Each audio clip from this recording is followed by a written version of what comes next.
इन दिनों दुनिया में बस एक बात की चर्चा है, वो है अफगानिस्तान पर तालिबान का कब्जा। आज हम आपको अफगानिस्तान की कुछ रोचक जानकारी देने जा रहे हैं। क्या आप जानते हैं कि अफगानिस्तान जो आज तालिबान के कब्जे में है और एक मुस्लिम राष्ट्र है, कभी भारत का हिस्सा हुआ करता था। आइए आपको इसके बारे में बताते हैं।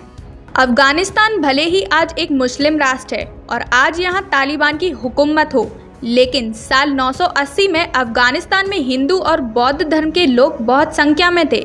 एक समय था जब भारत की सीमाएं अफगानिस्तान के पार जाकर इराक को छूती थीं।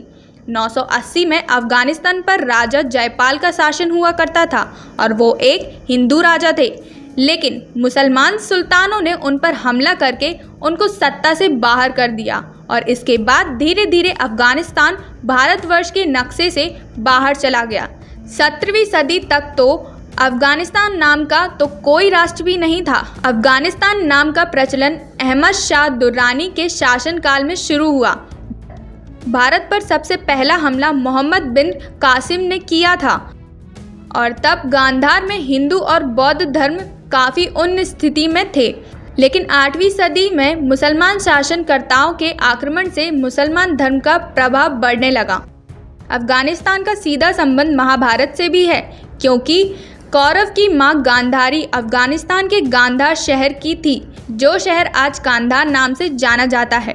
गांधारी गांधार देश के सुबल राजा की कन्या थी। इसके अलावा वाल्मीकि रामायण में भी उत्तरकांड में भी गांधार का गंधर्व नाम से वर्णन किया गया है। अफगानिस्तान के पठानों को पहले पख्ता या पख्तून कहा जाता था। अंग्रेज शासन में जिन पिंडारी समुदाय के लोगों ने उनके खिलाफ जंग छेड़ दी थी, वो पठान और जाट थे।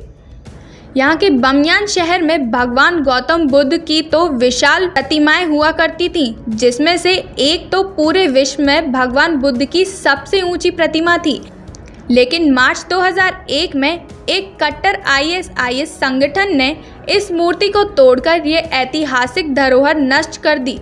लेकिन ये काम उनके लिए इतना आसान नहीं था, क्योंकि 5वीं सदी में बनाई ये मूर्ति बलुआ पत्थर में एक पहाड़ को तराश कर बनाई गई थी और काफ़ी विशाल थी।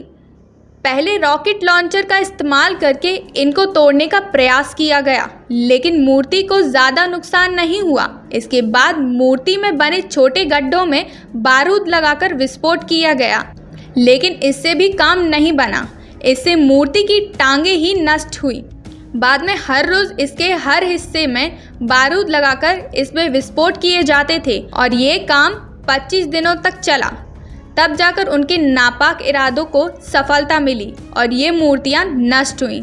इन मूर्तियों को गिराने की ये पहली कोशिश नहीं थी। 1221 में चंगेज़ खान ने, उसके बाद औरंगज़ेब ने, 18वीं सदी में अहमद शाह अब्दाली, इसके साथ कई मुसलमान राजाओं ने इन मूर्तियों को तोड़ने का प्रयास किया, लेकिन उनमें से किसी को भी सफलता नहीं मिली थी।